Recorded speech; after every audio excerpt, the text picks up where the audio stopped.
உங்க கனவு திட்டம் எதிர்பார்த்த மாதிரி போகலையா? நீங்க எதிர்பார்த்த வாடிக்கையாளர்கள் வரலையா? இல்லனா மார்க்கெட்டே மொத்தமா மாறிடுச்சா? கவலைப்படாதீங்க. இந்த மாதிரி ஒரு இக்கட்டான சூழ்நிலையிலிருந்து எப்படி மீண்டு வர்றதுன்னு தான் நாம இப்போ பார்க்க போறோம். இன்னைக்கு நாம பார்க்க போறது இந்த மாதிரி ஒரு சவாலான சூழ்நிலைய எப்படி ஒரு பெரிய வாய்ப்பா மாத்துறதுங்கறத பத்தி தான். பிவட், அதாவது திசை மாற்றம்ங்கிற வார்த்தையை கேட்ட உடனே பயப்பட தேவையில்ல. அதை எப்படி ஒரு தெளிவான செயல்படுத்தக்கூடிய ஒரு திட்டமா மாத்தலான்னு இந்த பகுதியில நாம விரிவா பார்க்கலாம். பாருங்க, ஒரு பிசினஸ் திசை மாத்துறதுங்கிறது கொஞ்சம் குழப்பமா இருக்கலாம். ஆனா இந்த 4 ஸ்டெப்ஸை நீங்க ஃபாலோ பண்ணீங்கன்னா உங்க பாதை ரொம்ப தெளிவா இருக்கும். வாங்க, நம்ம வரைபடத்தோட இந்த முக்கியமான நிலைகளை பத்தி இப்போ பாப்போம். சரி, வாங்க முதல் கட்டத்துக்குள்ள போலாம். எல்லாத்துக்கும் முன்னாடி கேட்க வேண்டிய கேள்வி இதுதான். நமக்கு ஒரு மாற்றம் தேவைன்னு எப்போ, எப்படி தெரிஞ்சுக்கிறது? முதல்ல ஒரு விஷயத்த நம்ம தெளிவா புரிஞ்சுக்கணும். திசை மாற்றம்னா தோல்வின்னு அர்த்தம் கிடையாது.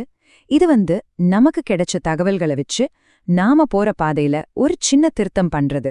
இது கண்மூடித்தனமா செய்யற ஒரு மாற்றம் இல்ல, இது ஒரு திட்டமிட்ட நகர்வு. ஒவ்வொரு திசை மாற்றமும் ஒரு சிம்பிளான உண்மையிலன்னு தான் தொடங்குது. நீங்க பிளான் பண்ணது ஒண்ணு, ஆனா உண்மையில நடக்கிறது இன்னொன்னு. இந்த ரெண்டுக்கும் நடுவுல ஒரு பெரிய கேப் இருக்கு. அந்த கேப்பை சரி பண்றது தான் நம்மளோட முதல் படி. தெரிஞ்சுக்கோங்க, திசை மாற்றங்கள்ல பல வகை இருக்கு. பிரச்சனை எங்க இருக்குதோ அதுக்கு ஏத்த மாதிரி தான் தீர்வும் மாறும். அது உங்க ப்ராடக்டா இருக்கலாம், உங்க கஸ்டமர்ஸா இருக்கலாம், இல்லனா நீங்க பணம் சம்பாதிக்கிற முறையா கூட இருக்கலாம். இப்ப நாம 2வது கட்டத்துக்கு வந்திருக்கோம். பிரச்சனையே கண்டுபிடிச்சாச்சு. இனிமே அதுக்கான ஒரு சொல்யூஷனை பிளான் பண்ணணும். வாங்க, உங்க புதிய பாதைக்கான வரைபடத்தை எப்படி உருவாக்குறதுன்னு பார்க்கலாம். இந்த டீகளோட நோக்கமே என்னன்னா, நீங்க உங்களுக்கு நீங்களே சில முக்கியமான கேள்விகளை கேட்டுக்கணும். ஒவ்வொரு மாற்றத்துக்கும் என்ன செய்ய போறோன்றதை விட ஏன் செய்ய போறோங்கிறது தான் ரொம்ப முக்கியம். இந்த ஏன் கேள்விக்கு உங்ககிட்ட தெளிவான பதில் இருந்தா உங்க டீமையும் முதலீட்டாளர்களையும் கன்வின்ஸ் பண்றது ரொம்ப ஈஸி. ஒரு பிளான் மட்டும் போட்டா பத்தாது.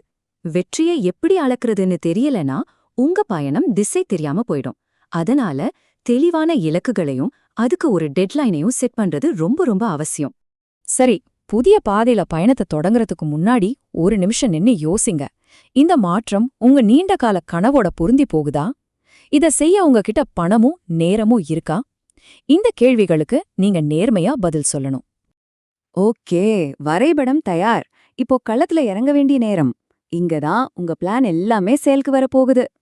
இந்த படத்துல இருக்கிற கம்பளி பூச்சி மாதிரி உங்க பயணத்தையும் சின்ன சின்ன ஸ்டெப்ஸா பிரிச்சுக்கோங்க. ஒரே தாவல்ல மலையோட உச்சியை அடைய முடியாது இல்லையா? ஒவ்வொரு படியா முன்னேறுங்க, அதுதான் சரி.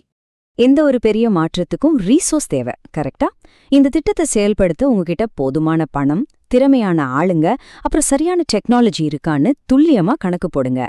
ஒவ்வொரு நாணயத்துக்கும் 2 பக்கம் இருக்கு இல்லையா?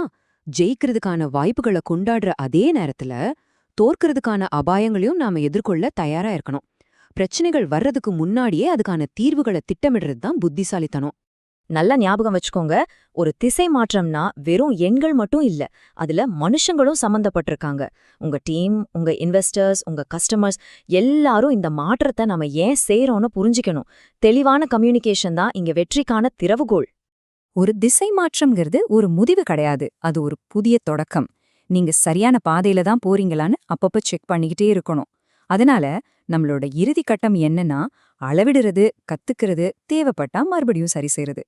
இந்த டேபிள் வெற்றியை எவ்ளோ தெளிவா காட்டுதுன்னு பாருங்க. சரியான KPIs, அதாவது முக்கிய செயல்திறன் குறியீடுகளை நீங்க செட் பண்ணிட்டா, நீங்க சும்மா யூகிக்கிறதுக்கு பதிலா உண்மையான டேட்டாவை வச்சு முடிவெடுக்கலாம். அதை விடாம ட்ராக் பண்ணுங்க. நம்பர்ஸ் கதையோட ஒரு பகுதியை மட்டும்தான் சொல்லும். முழுமையான சித்திரத்தை பார்க்கணும்னா நீங்க மனிதர்களோட குரலை கேட்கணும். உங்க கஸ்டமர்ஸ், உங்க டீம், உங்க பார்ட்னர்ஸ், இவங்க கிட்ட தொடர்ந்து பேசுங்க. அவங்களோட கருத்துகள் தங்கத்தை விட மதிப்பு வாய்ந்தது. ஒரு வெற்றிகரமான திசை மாற்றங்கிறது ஒரு தற்காலிக தீர்வு மட்டும் இல்ல, அது உங்க கம்பெனியோட எதிர்கால கதைக்கே ஒரு புதிய அத்தியாயத்தை எழுதும். அது உங்களை முன்னாடி இருந்ததை விட வலிமையானதா, வளர தயாரா மாத்தணும். ஆக சுருக்கமா சொல்லணும்னா, ஒரு வெற்றிகரமான திசை மாற்றத்துக்கு 3 விஷயம்தான் தேவை. மாற்றத்துக்கான ஒரு வலுவான காரணம், அதாவது ஏன், அடைய வேண்டிய ஒரு தெளிவான இலக்கு, அதாவது என்ன, அப்புறம் அதை செயல்படுத்துறதுக்கான ஒரு நடைமுறை திட்டம், அதாவது எப்படி. நீங்க ஒரு திசை மாற்றத்தை பத்தி யோசிச்சுட்டு இருந்தீங்கன்னா கடைசியா இந்த கேள்விய உங்களுக்கு நீங்களே கேட்டுக்கோங்க. நம்மளோட புதிய பாதை புதுமையையும் நடைமுறை சாத்தியத்தையும் சமமா பாக்குதா? இந்த கேள்விக்கான பதில் தான் உங்க எதிர்காலத்தையே வழி நடத்தும்.